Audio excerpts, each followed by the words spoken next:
Let's get rocking! It's time for the Metal Groove. We're fighters for truth, justice, and the American way. A podcast dedicated to music. Party on, dude! Extreme close up! Whoa! Whoa! Here's your metal host, Well, hello, Mr. Fancy Pants. Tombstone Josh. I'm your huckleberry.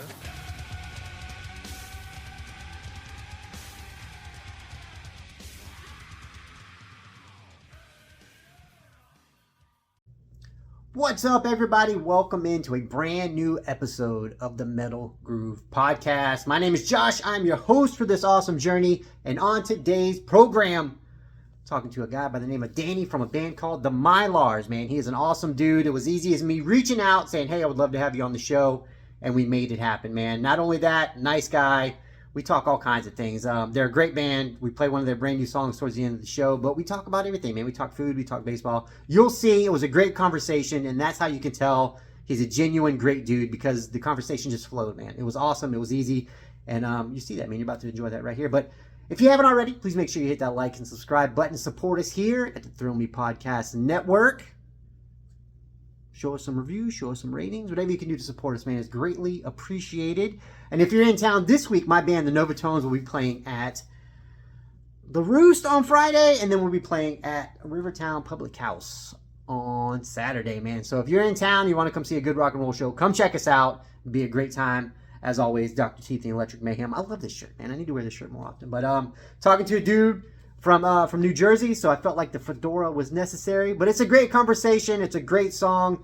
An old friend of mine by the name of Dan Rainey is a guitar player in this band. That's how I know about this band. And I saw that they had like a little rebirth. They kind of have like they're back. And we touch on that a little bit about what happened and why. And we're glad they're back, man. So, strap it in, lock it down, turn it up. I hope you guys enjoy this interview. All right, guys, welcome to the show. Danny of the band, The Mylars, phoning in from New Jersey, man. What is up, my friend? Hey, I'm doing great, Josh. How are you? I'm great, dude. How was the weather up there? We just got through a heat wave, so it was about 100 for 2 weeks straight.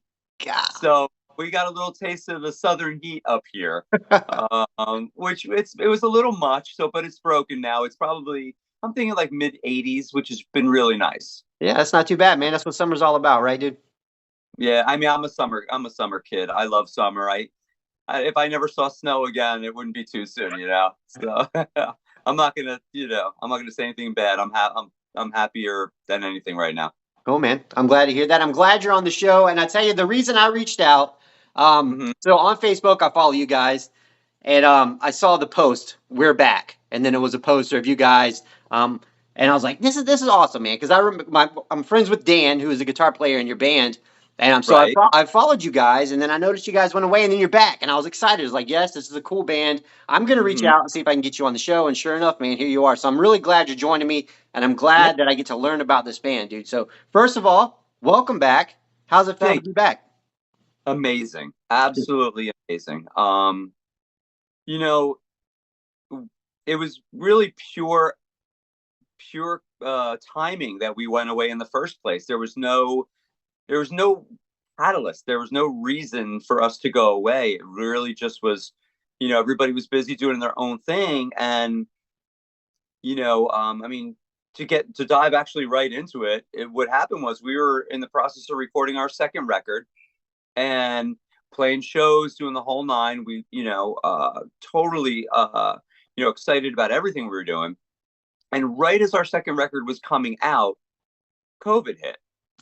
And it literally knocked everybody for a loop. We rushed to get the record out during that time.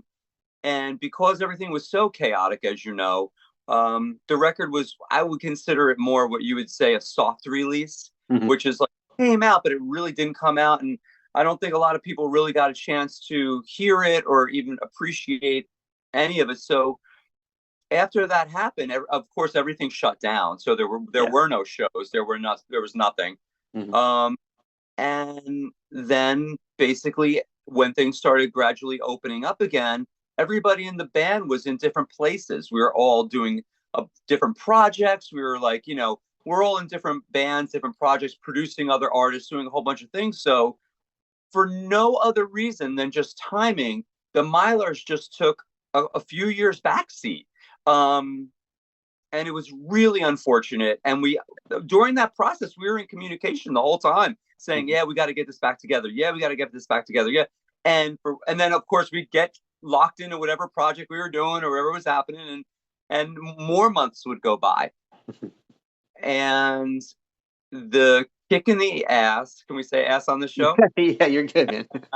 The kick in the ass was we got a email from the guys in the Vapors from England, and they were coming back to America. And the last time they were in America, we were their special guests at the Mercury Lounge in New York City. And we became very good friends with them. And through the whole COVID thing, our second record, we were in communication with them as well.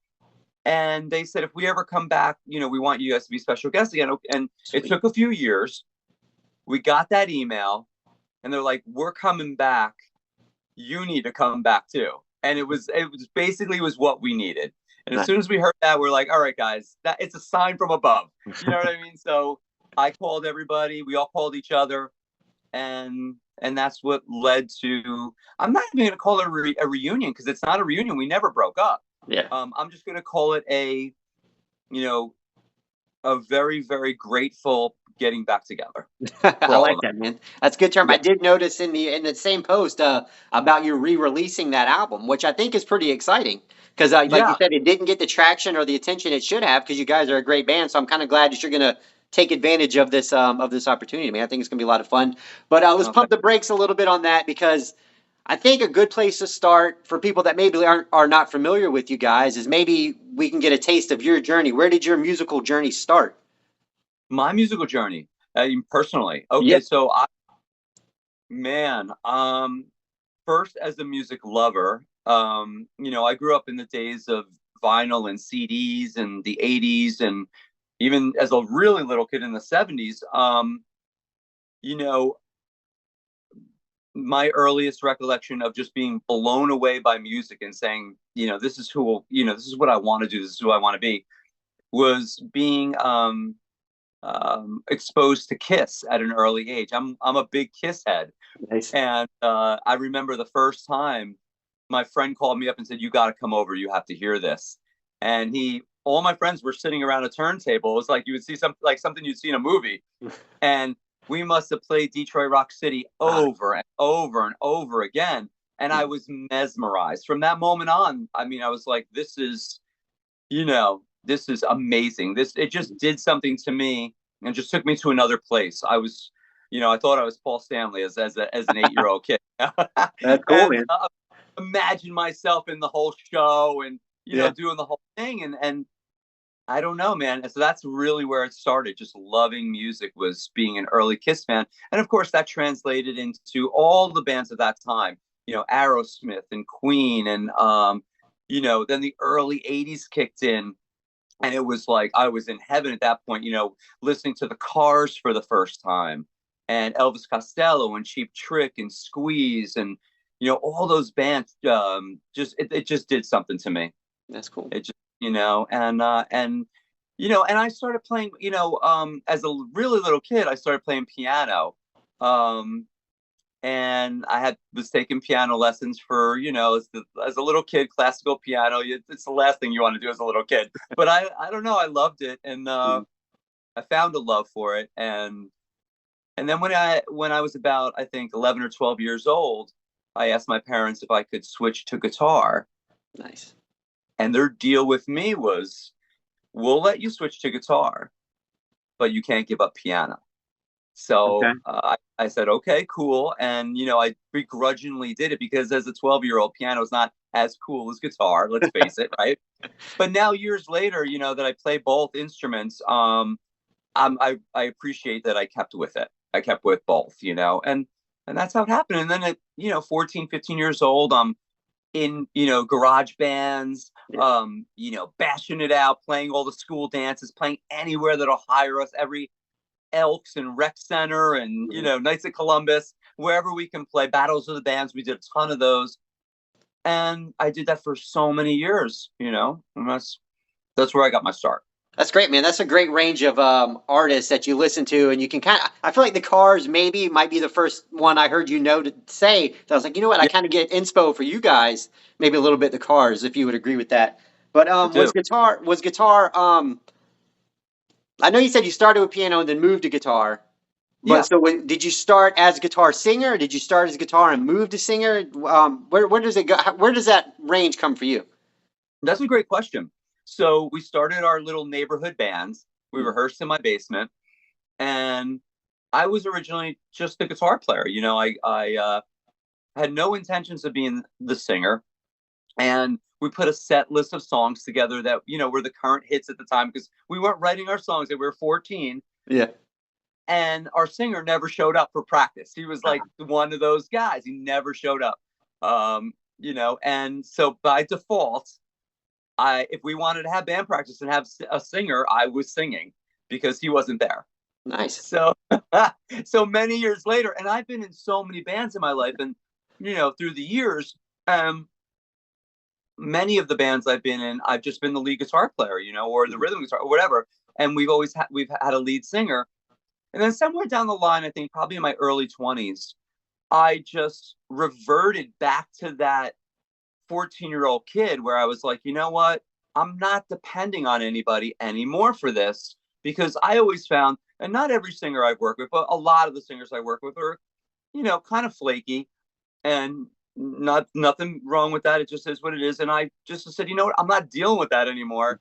And just, made sure that I did all the right things that I needed to do to get my voice up to snuff to be a lead singer. Like, it wasn't one of those things that I wasn't born with the voice. I had to work at it. I had to go to vocal lessons for many years and feel comfortable in that role. But I'm so happy I did that, because now it's, I love it and I love singing. And, obviously still playing guitar and piano, but, and that's how I really became a lead singer, was really just out of the necessity of doing it. That's cool, man. And I'm kind of glad you brought that up. Sometimes I like to be educational on this show. Sometimes we like to learn some things. Can you talk about what it's like to play the guitar and sing at the same time? Because people say that's kind of like a hard thing to get used to. It's a hard thing to kind of transition from one to other, or doing both at the same time. Can you talk a little bit about what it takes to kind of master that craft? It is a little bit tricky. I had the advantage of having, like when I started playing piano at 7 years old, Mm-hmm. A lot of the things that were ingrained in me was coming from a classical background as a pianist. You're doing Mozart, you're doing Beethoven, you're doing a lot of rhythmic stuff. It's a lot of, off the wall rhythmic stuff and tricky timings, tricky time signatures. So you get used to that. And I think it came maybe a little bit more natural to me when I picked up guitar and I started strumming, that I was able to kind of split my brain in half. Because that's really what it is in essence. It's like when you're playing piano, your left hand's doing something completely different than your right hand a lot of the time. Mm-hmm. So you can kind of almost relate that to guitar and vocals. It's like you're splitting your brain in half. Your vocals are singing maybe one completely different rhythm than what your guitar hand's doing. So it came a little bit easier to me. Not to say it came very easy, but it came a little bit easier to me than maybe to most. But I have worked with some students on that, and there is a really, there is a process to it that works and that makes sense. And I always tell my students, start with an easy song. Start with something that, maybe it's just ba-na-na-na-na, just straight eighth notes, and just try to sing over the top of that. And don't go crazy. Don't try to do some crazy rhythm thing. Just, very straight, very, and then get a little bit, more intricate after that. But start easy. Start with a Green Day song, start with something, a Ramones song, who I love, by the way. The Ramones are one of my favorite bands. And take it from there. And then you can kind of get into a little bit more of the rhythmic stuff that's a little bit more, not as easy to do. Yeah. Do you remember the first song you learned on guitar? Or was it the first song you wanted to learn?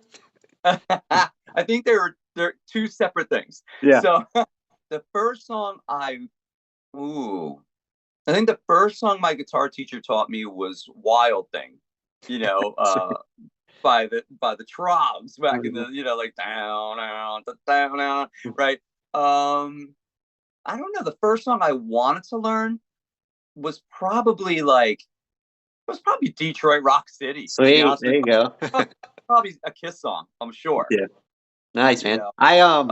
I grew up in the late '80s. My taste was Guns N' Roses, is what my dad was playing. That's what I wanted Yeah. to learn. First song I learned Mhm. on drums was Night Train. I mean, the cowbell drew me, Oh, and that was the first song I wanted to learn. But so going, I just did a Kiss episode not too long ago, so I don't want to talk about Kiss too much because I did a drummers ranking. But uh, do you incorporate any Paul Stanley into your lead singing, into your playing, or into your stage performance? um, I think Paul Stanley is an incredible frontman. The Yep. way he can captivate 20, 30,000 people and make them feel like they're all part of this little party. Hmm. That is a craft that um, is absolutely mesmerizing, captivating. And to say that I'm not influenced by the way he can handle a crowd, I don't in any way put myself in that league. But yes, influenced by Hmm. 100% because he just knows how to do it and he knows Yeah. how to do it right. Um, yeah, singing wise, not so much. His range is a lot higher than mine. Hmm. So I mean, as much as I do love Paul Stanley, I love his voice. Yeah. Those early Kiss records, you can't beat them. Um, you know, I mean, maybe a little bit creeps in every now and then on some of the harder rock songs that we do, Yeah. but no, I don't. Cool, man. That was a lot of Yeah, fun. Well, let's talk about let's talk about your band now. Let's talk about, for somebody that's not familiar with you guys, maybe explain your sound, explain the band. Tell us who's in the band and what you guys are up to. absolutely. So the band was formed by myself and my longtime bass player and one of my best friends, Nick Clementi, um, who also shares lead vocals in this band. We kind of go back and forth a little bit, which is really cool. Kind of like a Cars thing, Rick Ocasek, Ben Orr kind of thing. Um, That's a Kiss thing too, man. and Gene and Paul, exactly right, exactly. So, and John Lennon, Paul McCartney, the Yeah. list goes on. Yeah, we were always intrigued by that dynamic, right? Mhm.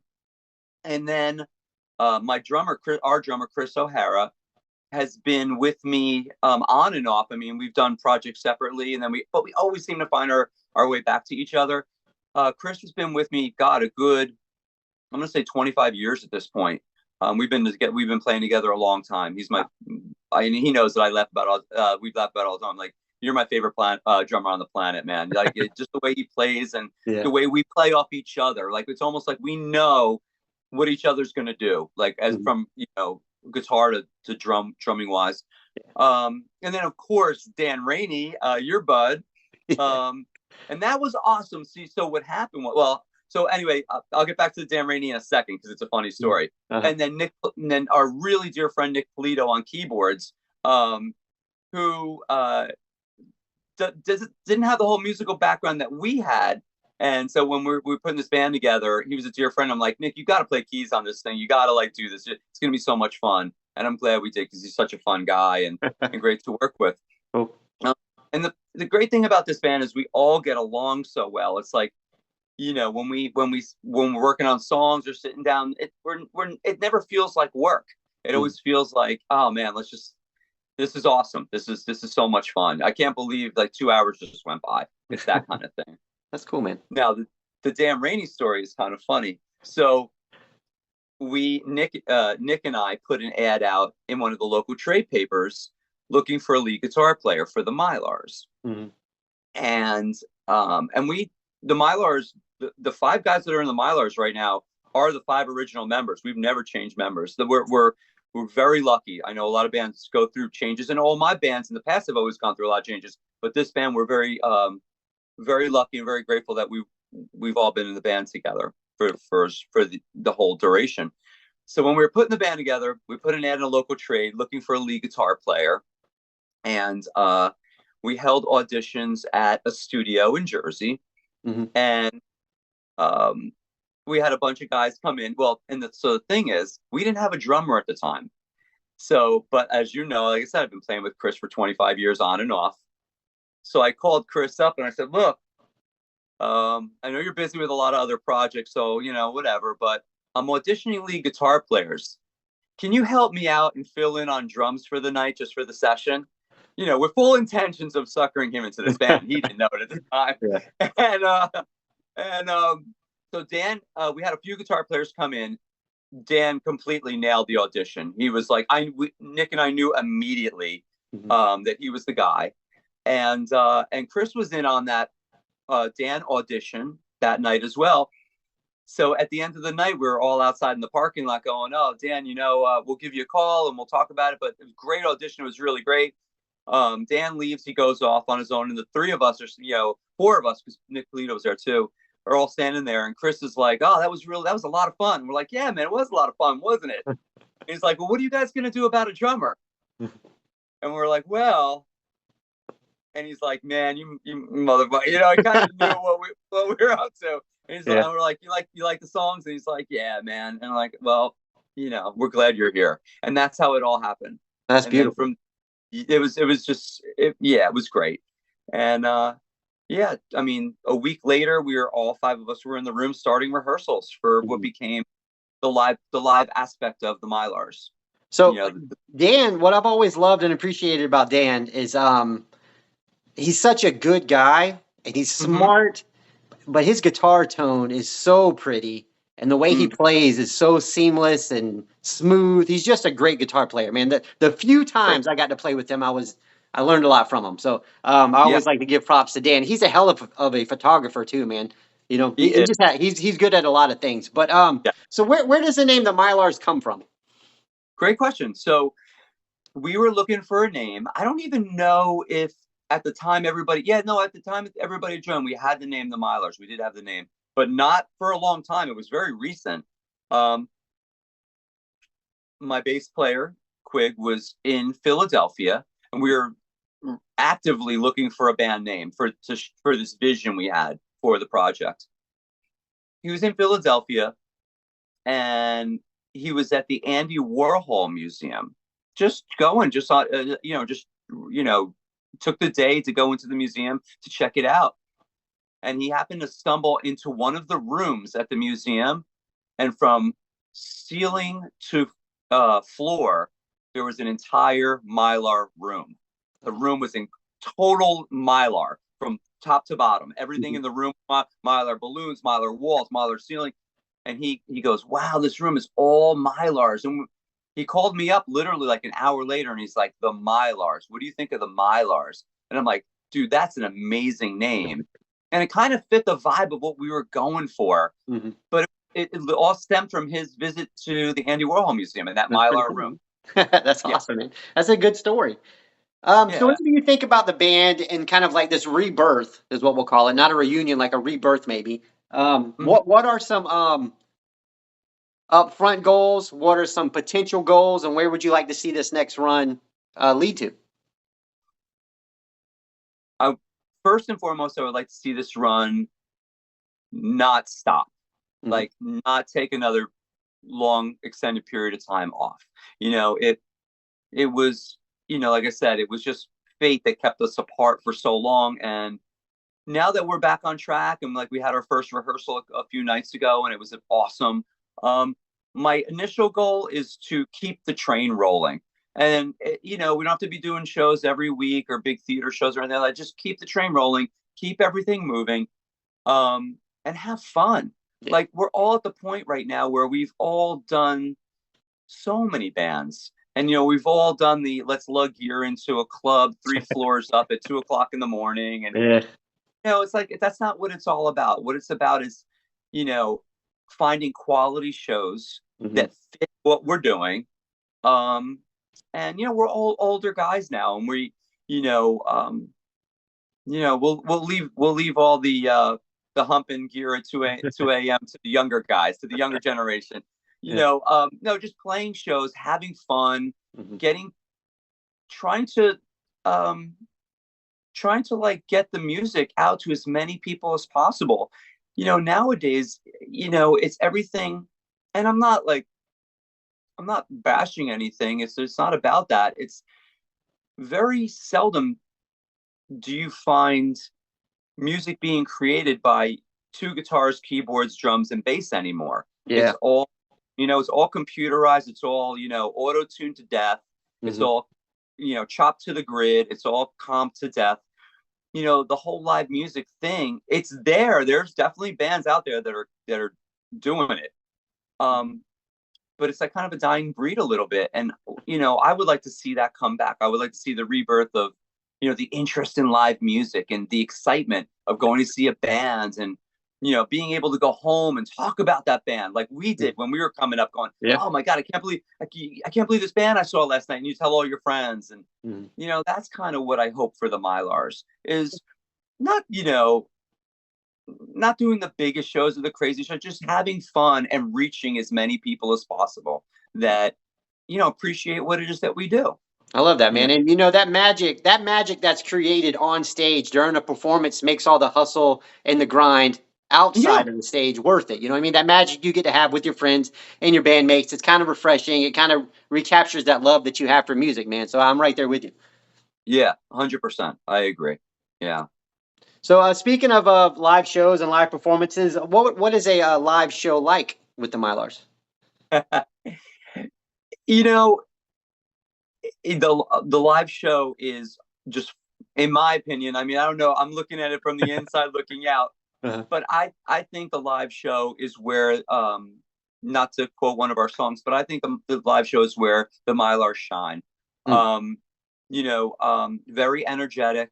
We're playing power pop. We're playing songs that are big sing-along choruses and, fun pop songs that are easily digestible. It's, influenced by all the bands we grew up on, the Cars, Elvis, the Cheap Trick, all the bands I mentioned, that big sing-along arena sound. We want people to come to our shows and forget about their day job, forget about work, forget about the stuff, even if it's for a couple of hours, and have a great time, make it like a big party.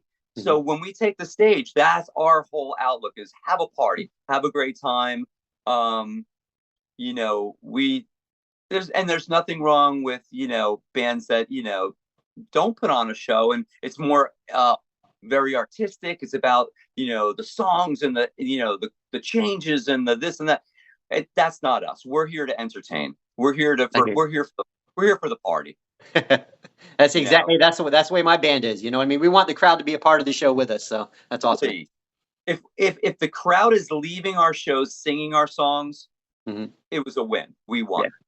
Yeah. And real quick, I got one more band question before we get into this random topic that I have, or this random offshoot of questions. Okay. What is your favorite song to play live currently? And has it always been the same one? Is it the night opener? Is it the night ender? Which one is it? Ooh, well, that's a great question. I would say I love the opener. Normally we open the show with Forever Done, which is the lead track off the first record, Melody Records. It's just such an energetic song literally from the first hit. And it features what I feel the Mylars do best, which is, straight up power pop in your face, but it features Quig and I singing in harmony from the very first note of the song. Nice. So it's just boom, 2-part harmony from the very beginning. And so that, really speaks to me. That song really speaks to me for that reason, because, I just feel that that's one of the things that we love to do. And I guess the closer would be my second favorite, which is a song called Breathe Again. We usually close the set with a song called Breathe Again. Cool. And that's just, just another personal favorite of mine. But I love them all. I love all the songs. Quig sings 2 songs in the set, Shine and the song called Betty, Buddy, and Me. And I love the songs he sings. They're just super, super poppy, super catchy. So, it's hard to pick just one. I hear you. So when I think of the Mylars, I think of cool videos. You guys put together some cool music videos. I think of, like you said, pop rock songs that are fun to sing along to. And just to my ear, Dan's beautiful guitar tone. Those are always the things that shine through when I think about you guys. But to wrap up the show, I have some random questions for you, if you are ready, sir. Hit me. Yeah, that's great. All right, man. First one. What's the best band you've ever seen live? The best band? Yeah. Ooh, best band I've ever seen live. Wow, that's a great. Oh, you know what? So that's a kind of it's a tricky question. I'm going to tell you why. So there's the best band I've ever seen live, meaning the best bombastic show. You know what I mean? And that would have to be the '96 Kiss reunion tour, because growing up as a Kiss fan and never getting them with makeup because I was too young, and then finally seeing them with makeup in '96, that was just jaw dropping. Okay, so that's the obvious answer, right? Yeah. So now the non-obvious answer, and I don't know if you've heard of this band. There's a band that I love. They're called Jellyfish. Okay. And they're phenomenal. They were around in the '90s, very short-lived, sadly, because they were so overlooked by the labels. They had a tight-knit following, like kind of, and they were phenomenal. They took the best of the Beatles, Queen, the Monkees, ELO, 4-part harmony vocals. I mean, these guys were phenomenal. And if you want to hear a great record, you can go back to Jellyfish, either of the two Jellyfish records, Belly Button or Spilt Milk. Phenomenal. So I got to see Jellyfish, and like I said, it was a cult following. So I had the advantage of seeing them at the Stone Pony in Asbury Park, right? In front of like 80 people. Sweet. So it was, so it was like almost like they were playing in our living room. Yeah. And the best band technically would be Jellyfish. Phenomenal. Cool. Great answer. I love that answer. I love when it's always some band I haven't heard of, so I can go dive into their catalog. You know what I mean? That's cool, man. Great answer. So other than Kiss or the Vapors, like you talked about earlier, if you could share the stage or go on tour with any band, who would it be? Ooh, that's another great question. I would have to say the band that I always wanted to, and I've never gotten. We've gotten the good fortune of opening for a lot of our heroes, which has been really cool, right? Yeah. But the one that has eluded me is Cheap Trick. Nice. I'm a huge Cheap Trick fan. I love Robin Zander's voice, love Rick Nielsen's guitar playing. I just love the band in general, everything about them. And we've never gotten to share the stage with them. So I think getting to play with Cheap Trick would be the thrill of a lifetime for me. That would be fun, man. That'd be fun. This one just popped into my head talking about bands that we love growing up. Do the Mylars do any covers in their set, or? Yes, we do. Yeah. We actually do a cover of the Cars' "Let's Go." So, you know what? You guys did a video for that, didn't you? We have right. It was released as the It was released as the third single on the first record. Sweet, man. So we shot a video for it, and the video is really fun. Yeah, it is, man. It's a great video. All right, so this is kind of this one's super random, but it's music related in a way. There's an old movie where one of the main takeaways people remember about this movie is a line from the movie is, "What are you wearing, man? You're not going to wear the shirt of the band you're going to see." Where do you stand on that? Would you wear the shirt of the band you're going to see, or are you kind of in that? Do you agree with them? You just don't do that. Ooh, that's such a great question. Okay, so is this the 17-year-old me, or is this the old man me? Is there a different answer for both? Yeah, it's a different answer. As a kid, I always wore the band. Not only would I do that, I would go with whatever shirt I had on, throw it in the garbage, and put on the shirt at the merch booth, whatever I overpaid for. Yeah. No, but yeah, I would not do that now. I'm kind of the anti. I don't wear the shirt of the band to the show. But like if I'm going to say I'm going to a Kiss show, I'll wear a Ramon shirt. If I'm going to a Ramon show, where what I mean? Like I wear concert tees to concerts. I try not to, there's enough people wearing their shirts. They don't even, I'm just there I'm there cheering them on. I hear that, man. So outside of music, do you have any other hobbies or interests that you're into? Yeah, I'm a big baseball guy. Sweet, I'm a huge baseball fan. Big Yankee fan. I was going to ask because we talked about your poster back there a little before show. Being down here where I'm from in Charleston, South Carolina, we don't have a team. It's like either Atlanta Braves or whoever you want, pretty much. But I've always heard that it depends on where you're from or where you live, that you have to be a Mets or a Yankees fan. Can you explain that a little bit of how you get put into each category? Yeah. Let me see if I can kind of get this straight. See, I've always been a Yankee fan, so it's a little hard for me. But basically what happened, and I found this out from my friends, who's a diehard Met fan. So what happened was back in, I don't even know, I guess the 40s, 50s, we had the Brooklyn Dodgers before they moved to LA. Yeah. Okay, they're from Brooklyn. And we also had the Giants were in New York, believe it or not, before they moved to San Fran. So what happened was, if you lived in the Bronx or any area of the Bronx or like higher up in Manhattan, you were almost guaranteed to be a Yankee fan because Yankee Stadium, of course, was in the Bronx. When the Brooklyn Dodgers moved to Los Angeles, what the word is on the street from what I've heard from my friends is that a lot of those Brooklyn Dodgers fans didn't have a team. And because they were so anti-Yankees, because the Brooklyn Dodgers and the Yankees were across town from each other, Brooklyn, Bronx, they were rivals. It's cool. A team popped up in Queens, of course, the Mets, and from what I gather, from what everybody tells me, a lot of the Brooklyn Dodgers fans gravitated towards being Met fans, and that's how that all happens. That's cool, man. That's a good point. Of course, you're going to get all those people that live in Queens. They're going to love the Mets too, right? They're in Queens, so that's how it all happened. That's cool. Do you have a favorite Yankee of all time? Favorite Yankee? Oh, that's a great question too. Okay, so I have a few.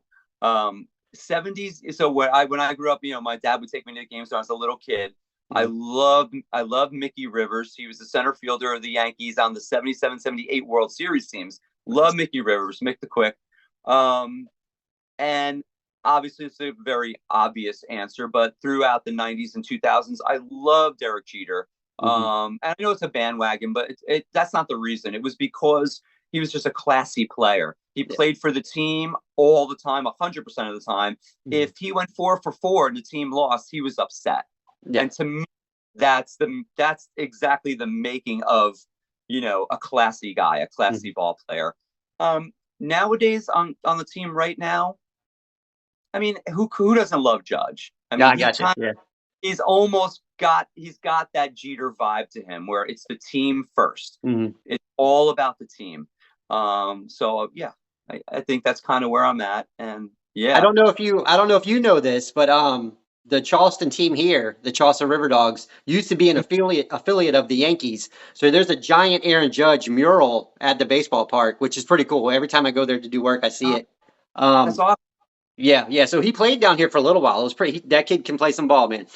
He's great. I mean, he's half the time he barely looks like he's swinging and it goes 400 feet. You're like, how did that happen? So, but yeah, I mean, I grew up playing ball. I played ball up until I got into college. I played ball. So, it's been with me my whole life, and being a baseball fan. So if I'm not out gigging, I'm watching a Yankee game. Sweet, man. Nice. I love it. I got 2 more New York related or Northern related, I guess New York related questions for you before we dive into the end of this. Sure. First one, we talked about Mets and Yankees, Jets, Giants. Where are you on that? Great question. I'm a Giant fan. Sweet. I've been a Giant fan for a long time, since the Phil Simms days. So even with the Mets Yankees thing, I'm a diehard Yankee fan. Don't get me wrong. I mean, diehard. I don't hate on the Mets, and I feel the same way about the Giants and Jets. Like, if the Jets are in it, I'm rooting for our hometown. Like, if the Mets are in it, I'm rooting for our hometown. That's cool. There's a lot of people that are like, you got to be one. No, you don't have to. It's like you got to be a Beatle fan or a Stones fan. That's ridiculous. They're both amazing for different reasons, right? Yeah. So I'm a hometown rooter. I do prefer the Giants. And my drummer Chris, he's a huge diehard Jets fan. The problem is that both teams have kind of stunk for a bunch of years. So we really haven't had any satisfaction for a while. So we'll see what happens this year. Yes, sir. Okay. Go to hot dog topping or toppings. What are you putting on your hot dog? Oh, wow. Hot dog is going to be kraut and mustard on one. I'm going to get two. Is that cool? I'm Okay. getting two. Perfect. Yeah. We used to have this hot dog cart that we always used to go to after gigs, Mm-hmm. and they had the recessions. They knew we were all broke musicians, so they had this thing posted that said recession special, and it was like 2 dogs and a drink for like $3. So it was kraut and mustard on one and chili on the other. Sweet. Yeah. Nice, man. Great choices. Great choice. Look at here, man. We talked music. We talked baseball. We talked all kinds of things. We're going to be wrapping up the show playing a song by you guys called Mustang. So if you could, tell me a little bit about that song. And is that a Dan Rainey special guitar solo in that song? The one and only Dan Yes, Rainey. nice, man. Yeah, tell us about that tune, dude. So Mustang was a song that was so in the Mylars. There's songs that originate from my brain, and there's songs that originate from Quig's brain, my bass player. And it's all on the record, credited wise, but he writes on the stuff I do and I write on the stuff he does, right? So that one was one that he brought into the band, and he had this vision of car related with girls, and everything was kind of like a double meaning. It's a really, really catchy song, and as soon as he brought it to me, I said, this has got to go on the record, man. This is a great song.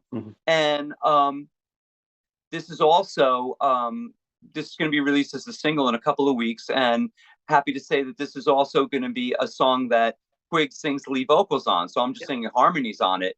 So it's very cool, and I'm really proud of him for this song. It's a really great song. It is, man. So, It's a great song. Yeah, and you know what's cool about the song too, other than I love playing it, and we loved writing it, is that at the end of the song, we have a little something on there after Dan does his sizzling solo, as you mentioned. Yeah. We were in the studio, and I turned to Quig and I said, "You know what this needs at the end?" And he's like, "What?" I said, "This needs a sax, man." And he like lets me run with my crazy, stupid, stuff sometimes where I'm like, I get a little outlandish, and he's like, "No, I think that'll work." So we called up. This needs Clarence Clemens, obviously, poor Clarence, but it needs a Clarence vibe on the end of the song. So we found this really cool guy, Rich Taskowitz, who's the sax player in the B Street Band, or at least at that time he was. South Jersey guy from like the Asbury Springsteen area. And I called him up and I'm like, "Man, we got this song and it needs a touch of Clarence on the end of the song." And he's like, "No problem." And he came over and he cut this incredible sax solo at the end that takes you out at the end of the song. So you get a little bit of everything. You get, Nick's vocals, you get my guitar playing, you get Dan's solos, and then you get this really cool sax solo at the end too. It's a lot. It's a fun song, man. It drives like a Mustang, if we can make that comparison, man. It's sweet. Yeah. Thank you. Yeah. So, where can people keep in touch with you guys? The best place to see where you're going to be playing, what you're putting out, where they can get some merch. Just where's the best place people can go to support you guys? Super, super easy. TheMylars.com. TheMylars.com. It's super simple. Just everything's there. The gigs are there. And now that we're playing again, we'll be very good about updating that. Unfortunately, that wasn't updated for a long time because of our hiatus. But now that'll be updated all the time. There's merch available on the site. There's merch available at all our shows. We have everything, t-shirts. Both records will be at the shows if people are still into having hard copies like I am. I love to have hard copies of records, so those will be available at the shows. But themylars.com will give you all the information. Perfect. And then if you want to watch our videos, just go to YouTube and type in the Mylars, and I think all five of our videos will come up. What I'll do too is wherever I post this, I'll put each link. I'll put the website, the YouTube, and your Spotify too. I'll put all those in here. So this has been a lot of fun, man. I've enjoyed talking to you, learning about the band, talking some baseball. It's just a great time, man. Thank you for joining me on the show. Josh, thank you so much. Thanks for having me, man. And if you bring that party to Charleston, man, let me know so I can come hang out. Man, I hope we do. Because if we get down there, that means we're doing well.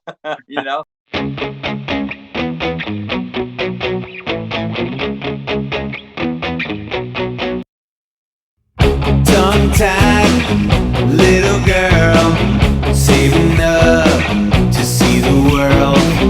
Gonna get all she can, gonna leave mom and dad. She's got dreams of her own.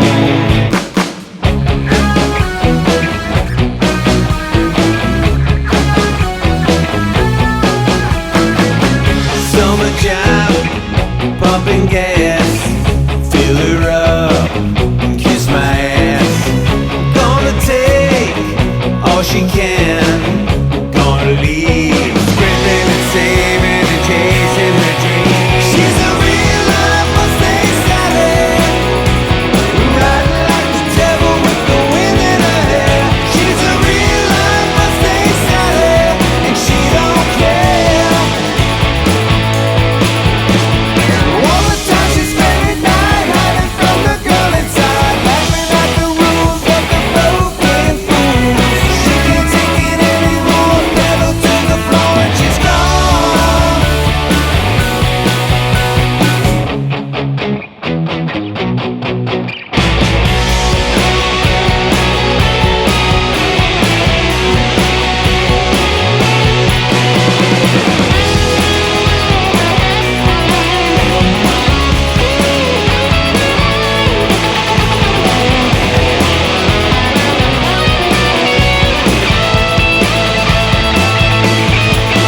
She's a real life Mustang Sally, riding like the devil with the wind in her hair. She's a real life Mustang Sally, and she don't care. She's a real life Mustang Sally, riding like the devil with the wind in her hair. A real life Mustang Sally, and she don't care.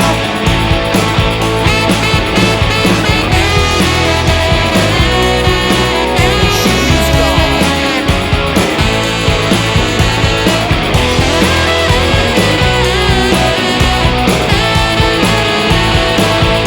My baby don't care.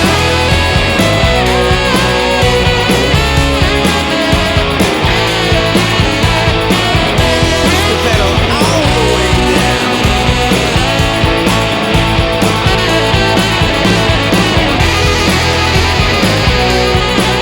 And she's gone.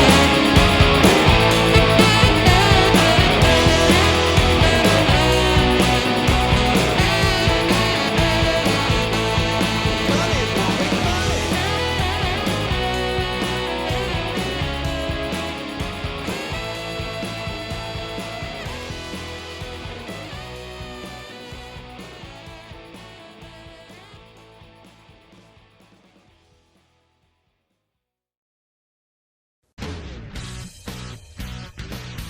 Hey, that's the show for this week. Thank you guys so much for tuning in. Please make sure you hit that like and subscribe button. And join us here at the Thrill Me Podcast Network, where you can check out phenomenal shows like Haunter's Podcast, The Review of Rob Show, The Mr. Wonderful Show, and Core Memory Unlocked. We greatly appreciate you. And until next time, stay metal.